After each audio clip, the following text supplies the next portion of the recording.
Selamat berjumpa lagi di channel YouTube Sentra Kompetensi. Salam sehat dan salam beraktivitas bagi kita semua. Bapak dan Ibu guru hebat, pada kesempatan ini kita akan membahas tentang 5 prinsip pembelajaran dalam kurikulum Merdeka serta contoh penerapannya di depan kelas. Mari kita ikuti penjelasan berikut Bapak dan Ibu. 5 prinsip pembelajaran kurikulum Merdeka dan contoh penerapannya sebagai bahan bacaan bagi kita, yaitu panduan pembelajaran dan asesmen kurikulum Merdeka tahun 2022. Nah, pertanyaan pemantiknya, bagaimana guru menerapkan 5 prinsip pembelajaran ini? Nah, tentu kita ketahui dulu apa itu prinsip. Bapak dan Ibu, prinsip itu berarti asas dalam bahasa Latin. Itu merupakan kebenaran yang menjadi pokok dasar berpikir, bertindak, dan sebagainya. Maka prinsip itu bisa kita artikan sesuatu yang dipegang sebagai panutan yang utama dan menjadi dasar dalam upaya pembelajaran bagi siswa maupun bagi guru dalam upaya mencapai hasil yang diinginkan agar proses belajar mengajar itu dapat berjalan dengan baik antara pendidik dan peserta didik. Maka prinsip pembelajaran itu adalah landasan berpikir kita, landasan berpijak dengan harapan tujuan pembelajaran tercapai dan tumbuhnya proses pembelajaran yang dinamis dan terarah. Nah, maksudnya Bapak dan Ibu, kita boleh berkreativitas, boleh berinovasi, boleh bervariasi, namun prinsip-prinsip pembelajaran ini, terutama di dalam kurikulum Merdeka, kita tidak boleh lupakan, sehingga kita tidak boleh salah arah. Nah, guru yang baik harus paham dengan prinsip pembelajaran agar jangan salah menerapkan tindakan. Nah, ini berikut ini ada 5 prinsip pembelajaran dan contoh penerapannya. Mari kita lihat satu persatu. Pertama, prinsip pembelajaran yang pertama bahwa pembelajaran dirancang dengan mempertimbangkan tahap perkembangan dan tingkat pencapaian peserta didik saat ini, sesuai dengan kebutuhan belajar, serta mencerminkan karakteristik dan perkembangan peserta didik yang beragam, sehingga pembelajaran menjadi bermakna dan menyenangkan. Kita perhatikan sesuai dengan tahap perkembangan. Nah, menerapkan prinsip ini seperti apa yang bisa kita lakukan? Contohnya, pertama, pada awal tahun ajaran, guru mencari tahu kesiapan siswa dan pencapaian sebelumnya. Ini yang kita sebut dengan materi prasyarat atau dulu tes awal atau asesmen diagnostik. Nah, ini melalui apa kita lakukan? Boleh dialog dengan siswa, boleh tanya jawab, boleh diskusi, boleh melalui survei, boleh melalui angket, atau boleh melalui tes awal yang kita berikan. Apakah tujuan yang akan kita laksanakan anak sudah siap, belum siap, atau sangat siap? Nah, itu yang pertama.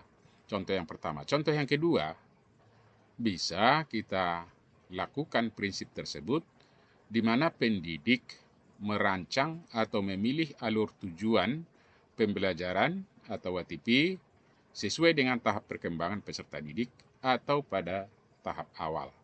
Ini boleh kita lakukan dengan melakukan analisis CP, yang kedua merumuskan tujuan pembelajaran, yang ketiga menyusun ATP, kemudian menyusun modul. Ini contoh penerapan yang kedua.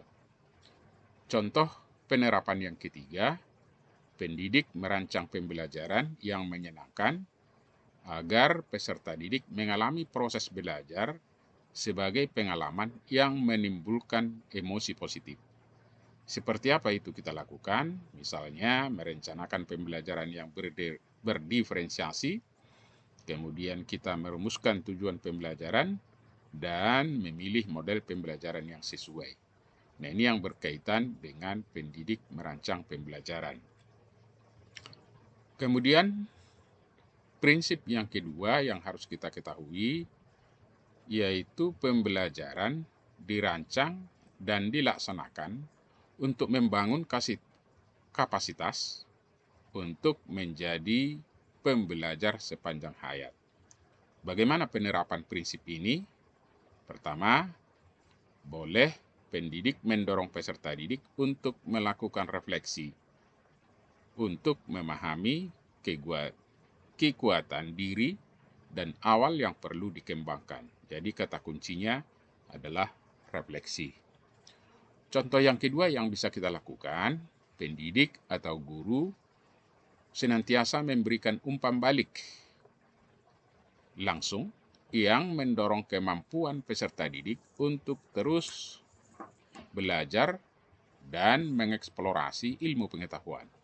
Kata kuncinya, bagaimana guru memberikan umpan balik. Contoh yang ketiga, pendidik atau guru menggunakan pertanyaan terbuka yang menstimulasi pemikiran yang mendalam. Ini mengajak anak-anak kita untuk berpikir kritis, melihat dari berbagai sumber atau multidimensi pemikiran di dalam menyelesaikan suatu masalah. Yang keempat, pendidik memotivasi peserta didik untuk berpartisipasi aktif agar terbangun sikap pembelajar mandiri. Jadi kata kuncinya adalah memotivasi sehingga anak-anak ini semakin bersemangat dan memberikan partisipasi aktif untuk menjadi seorang pembelajar mandiri.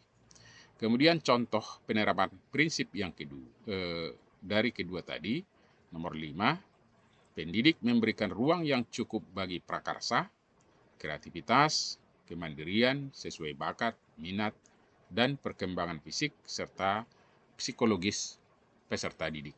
Ini contoh yang kita lakukan di depan kelas, di mana kita memberikan ruang yang cukup kepada peserta didik. Oleh karena itu, kita tidak mungkin lagi mendominasi waktu yang dicatwalkan. Misalnya untuk SMA 2 kali 45 menit, ya mari kita kembalikan lebih banyak itu digunakan oleh peserta didik kita.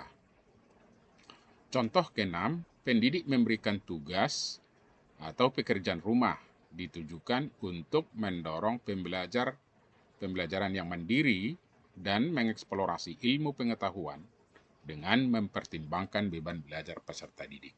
Jadi kita tetap memberikan tugas, tetapi juga kita memperhatikan atau mempertimbangkan beban belajar peserta didik.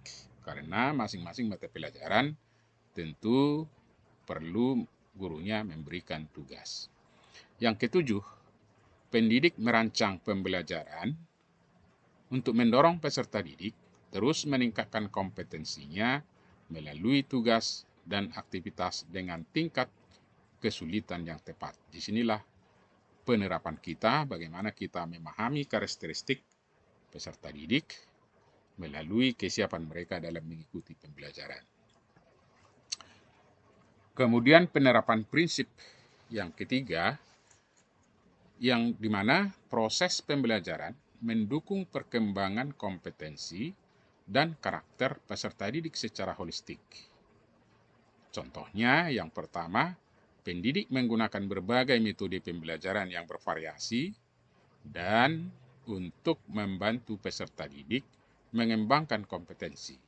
Seperti boleh menggunakan model pembelajaran inquiry atau discovery, penggunaan project, penggunaan pemecahan masalah atau PBL, problem based learning, kemudian bagaimana menerapkan pembelajaran terdiferensiasi, dan lain-lain sebagainya yang bisa membuat anak itu atau bisa membiasakan mereka untuk memiliki keterampilan 4C. Kemudian contoh yang keduanya, pendidik merefleksikan proses dan sikapnya untuk memberi keteladanan dan sumber inspirasi positif bagi peserta didik. Jadi kata kuncinya, bagaimana guru memberikan keteladanan. Kemudian yang ketiga, contoh yang ketiga, pendidik merujuk pada profil pelajar Pancasila dalam memberikan umpan balik, apresiasi maupun koreksi. Maka profil pelajar Pancasila yang dimaksud adalah dimensi-dimensinya, elemennya maupun subelemen. Penerapan prinsip pembelajaran yang keempat, yang berbunyi pembelajaran yang relevan, yaitu pembelajaran yang dirancang sesuai konteks, lingkungan, dan budaya peserta didik, serta melibatkan orang tua dan komunitas sebagai mitra. Contoh pelaksanaannya adalah pendidik menyelenggarakan pembelajaran sesuai dengan kebutuhan dan dikaitkan dengan dunia nyata, lingkungan, dan budaya yang menarik minat peserta didik. Terusnya, contoh yang kedua adalah pendidik merancang pembelajaran interaktif untuk memfasilitasi berinteraksi yang terencana, terstruktur, terpadu, dan produktif agar pendidik dengan peserta didik, bahkan sesama peserta didik, serta antara peserta didik dan materi belajarnya. Jadi bagaimana pembelajaran yang interaktif sesuai dengan tuntutan standar proses. Contoh yang ketiga adalah pendidik memberdayakan masyarakat sekitar, komunitas, organisasi, ahli dari berbagai profesi sebagai narasumber untuk memperkaya dan mendorong pembelajaran yang relevan. Contoh yang keempat, pendidik boleh melibatkan orang tua dalam proses belajar dengan komunikasi dua arah dan saling memberikan umpan balik. Sehingga kita kembalikan bahwa pendidikan itu juga tanggung jawab besar daripada orang tua. Maka perlu kita jalin kerjasama atau mitra dengan orang tua.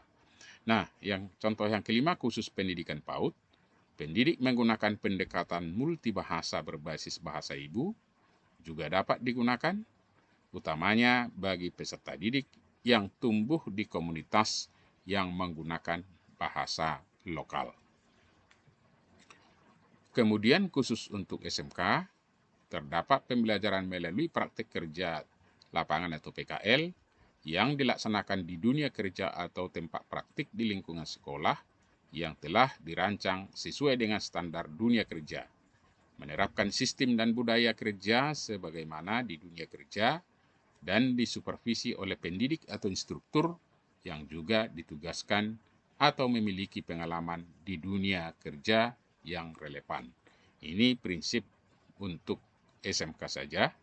Kemudian pendidik dapat menyelenggarakan pembelajaran melalui praktik-praktik kerja bernuansa industri lingkungan sekolah melalui model pembelajaran industri atau biasa kita sebut teaching factory. Prinsip yang kelima di dalam pembelajaran adalah pembelajaran berorientasi pada masa depan yang berkelanjutan. Contohnya, pendidik berupaya untuk mengintegrasikan kehidupan keberlanjutan atau sustainable living pada berbagai kegiatan pembelajaran dengan mengintegrasikan nilai-nilai dan perilaku yang menunjukkan kepedulian terhadap lingkungan dan masa depan bumi. Ini sudah agak lebih meluas. Misalnya, menggunakan sumber daya secara bijak. Ini penerapannya di sekolah. Anak diajar hemat air, hemat listrik, dan lain-lain. Kemudian bisa juga mengurangi sampah, dan sebagainya. Contoh yang kedua yang bisa kita terapkan adalah pendidik memotivasi peserta didik untuk menyadari bahwa masa depan adalah milik mereka dan mereka perlu mengambil peran dan tanggung jawab untuk masa depan mereka. Ini yang harus berulang-ulang kita tanamkan kepada diri peserta didik kita. Contoh yang ketiga, pendidik melibatkan peserta didik dalam mencari solusi solusi permasalahan di keseharian yang sesuai dengan tahapan belajarnya. Jadi ini mengarah kepada pembelajaran yang konstekstual. Kemudian pendidik memanfaatkan proyek penguatan profil Pancasila untuk membangun karakter dan kompetensi peserta didik sebagai warga dunia masa depan. Jadi sangat luas makna dari prinsip yang kita pelajari yang sudah dituangkan dalam buku panduan pembelajaran dan asesmen kurikulum 2022. Demikian Bapak dan Ibu yang bisa disampaikan. Kita berharap berbagai macam modifikasi maupun variasi maupun kreativitas kita di dalam melaksanakan proses pembelajaran, tetapi prinsip-prinsip yang sangat penting menjadi substansi tuntutan dari kurikulum merdeka perlu kita terapkan di sekolah. Demikian kami sampaikan dan terima kasih.